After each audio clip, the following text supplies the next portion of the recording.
Saudara-saudariku yang terkasih, salam sejahtera bagi kita semua. Pada kesempatan ini saya mau menjawab pertanyaan dari seorang umat. Pertanyaannya begini. Selamat pagi Romo, saya Irfan. Saya ingin bertanya seputar perkawinan dalam ajaran Gereja Katolik. Pertanyaan saya adalah, bagaimana Gereja Katolik menyikapi kehamilan di luar nikah?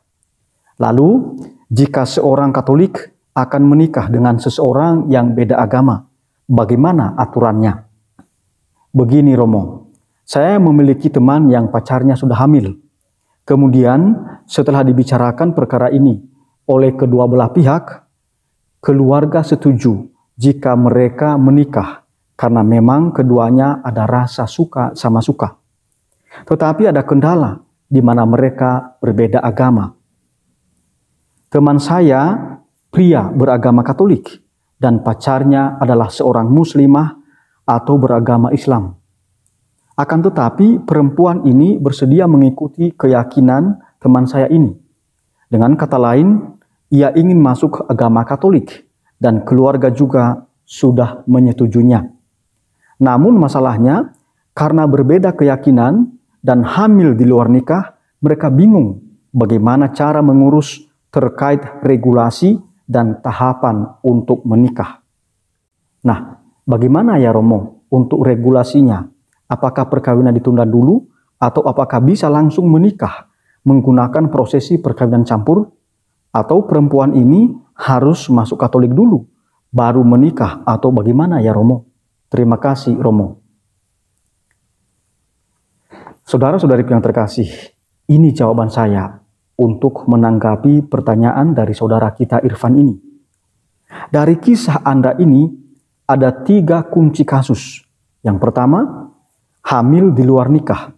Yang kedua, memutuskan akan nikah. Dan yang ketiga, nikah beda agama. Nah, yang pertama, ya, hamil di luar nikah. Bagaimana tanggapan gereja? Tentu melakukan persetubuhan di luar perkawinan yang sah merupakan dosa, tindakan yang bertentangan dengan moral. Paus Yohanes Paulus II dalam ensiklik Evangelium Vitae artikel 23 menyesali pudarnya rasa hormat terhadap sakralitas seksualitas. Menurutnya, dewasa ini ada banyak orang yang melakukan hubungan seksual dengan semaunya, bertentangan dengan moral Kristiani dan semata-mata untuk memuaskan keinginan-keinginan serta naluri-naluri pribadi, bahkan hanya didorong oleh cinta diri. Nah, ini Paus Yohanes Paulus II mengatakan ini. Anak-anak muda jangan pernah jatuh dalam seks pranikah. Jangan asal menuruti dorongan hawa nafsu. Anda bisa membaca itu di dalam 1 Petrus bab 1 ayat 14 sampai 16. Juga di dalam 2 Timotius bab 2 ayat 22. Lebih banyak akibat negatifnya daripada positifnya.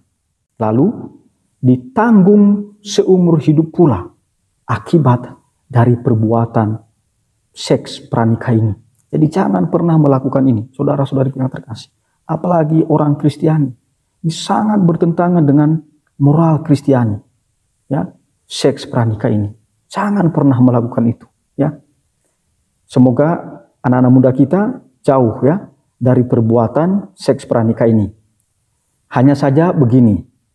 Kalau kita berhadapan dengan teman-teman kita yang mengalami permasalahan semacam ini, kita berusaha menguatkan mereka. Perasaan mereka tentu campur aduk. Ada yang malu, ada yang bingung harus bagaimana. Kita dukung mereka untuk tidak menggugurkan bayi dalam kandungan. Jangan dosa ditutup dengan dosa yang lain. Jangan kesalahan ditutup dengan kesalahan lain. Hamil di luar nikah itu merupakan perbuatan yang salah. Maka jangan ditutup dengan kesalahan lain, yakni aborsi. Jangan pernah melakukan itu. Yang kedua, memutuskan akan menikah. Dalam kisah ini, mereka akan menikah karena ada rasa suka sama suka. Apakah ini benar? Apakah bukan karena sudah hamil? Dalam kitab hukum kanonik, kanon 1101 paragraf pertama, ditegaskan agar apa yang ada di dalam batin sesuai dengan apa yang dinyatakan di dalam kata-kata. Jangan sampai mengatakan mau menikah, tetapi dalam hati tidak demikian. Ini pura-pura menikah. Dan jika tidak mau menikah, maka ia melakukan simulatio totalis atau menolak perkawinan itu sendiri atau pura-pura menikah.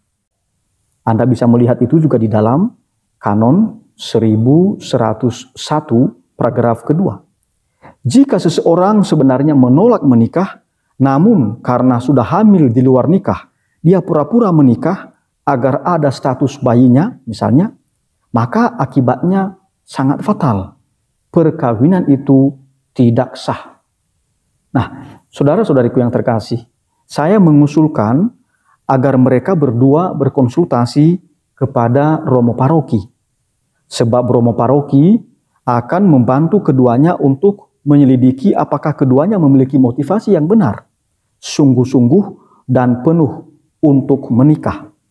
Akan tetapi, saya usul begini. Jika salah satu atau keduanya belum siap menikah, lebih baik jangan buru-buru menikah. Perlu waktu kesiapan dan kemantapan komitmen menikah. Kalau memilih usul ini, berarti bayi ditunggu sampai dilahirkan, lalu dijaga dengan baik dan penuh cinta. Namun, jika keduanya sudah siap dan mantap menikah, maka baik jika mereka segera menghubungi romo paroki, agar mereka didampingi dengan sungguh-sungguh dan dalam waktu yang memadai. Lalu yang ketiga, nikah beda agama. Dalam kisah ini, laki-laki beragama Katolik, sementara perempuan beragama Islam atau non-baptis. Jika mereka menikah, maka mereka akan menikah beda agama. Ada rencana bahwa perempuan ini mau mengikuti agama calon suaminya. Berarti dia mau dibaptis Katolik.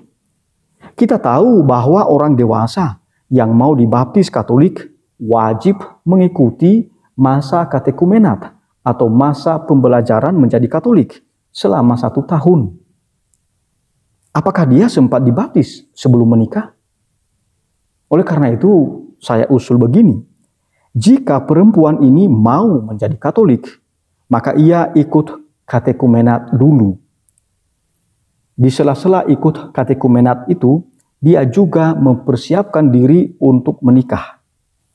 Tentu dalam ajaran gereja Katolik, perbedaan agama merupakan halangan perkawinan yang sah. Hal itu bisa kita baca di dalam kanon 1086. Maka, agar dapat menikah dengan sah, keduanya mesti mendapatkan dispensasi dari salah seorang otoritas gereja, yakni dari uskup atau romo vikaris jenderal atau romo vikaris episkopal teritorial. Namun, dispensasi atas nikah beda agama tidaklah sembarangan diberikan. Ada syaratnya sesuai dengan kanon 1125, yakni pihak Katolik harus menyatakan janji di hadapan Allah melalui kehadiran romo dan umat Allah yang berhimpun. Janji-janji itu yakni, pertama, pihak Katolik menyatakan bersedia menjauhi bahaya meninggalkan iman Katolik. Lalu yang kedua, berjanji dengan jujur bahwa ia akan berbuat segala sesuatu dengan sekuat tenaga untuk membaptiskan anak-anak yang akan lahir secara Katolik. Ketiga, ia berjanji dengan sekuat tenaga bahwa akan mendidik anak-anaknya dalam gereja Katolik. Dalam kanon 1125 itu pula ditegaskan bahwa janji-janji pihak Katolik hendaknya diberitahukan kepada pihak yang bukan Katolik. Alasannya sangat sederhana. Agar sebelum menikah, keduanya sudah menyepakati janji-janji pihak Katolik ini. Sehingga setelah menikah, mereka berdua tidak ribut lagi soal pembaptisan anak di dalam gereja Katolik dan juga pendidikan anak di dalam gereja Katolik. Mereka tidak ribut lagi. Mengapa? Karena sebelum menikah, mereka sudah saling tahu dan juga menyepakati hal yang sangat esensial ini. Umumnya jika non-baptis ini sudah menjadi katekumen atau calon baptis Katolik, maka ia pasti mendukung janji dari calon suaminya tadi. Tentu tidak ada masalah, karena toh dia akan menjadi Katolik pula. Selain itu, calon pasutri ini diajari mengenai tujuan perkawinan dan ciri-ciri hakiki esensial perkawinan yang tidak boleh dikecualikan oleh calon pasangan. Kita tahu sendiri, ada 3 tujuan perkawinan Katolik. Yang pertama, kebaikan suami dan istri. Lalu yang kedua, kelahiran anak. Lalu yang ketiga, pendidikan anak. Nah, mereka harus diajari mengenai hal ini dan punya komitmen untuk melaksanakan tujuan perkawinan ini. Sementara ciri-ciri hakiki esensial perkawinan ada 2. Yang pertama, unitas, yaitu prinsip kesatuan atau monogami. Gereja Katolik tidak pernah mendukung yang namanya poligami dan tidak juga mengakuinya dan tidak memperbolehkan di dalam ajaran Gereja Katolik. Ya, tidak boleh. Umat dilarang untuk melakukan poligami. Lalu yang kedua adalah sifat indissolubilitas atau tidak dapat diputuskan, tidak dapat diceraikan. Jadi Gereja Katolik tidak pernah mengakui perceraian sipil dan tidak mendukungnya.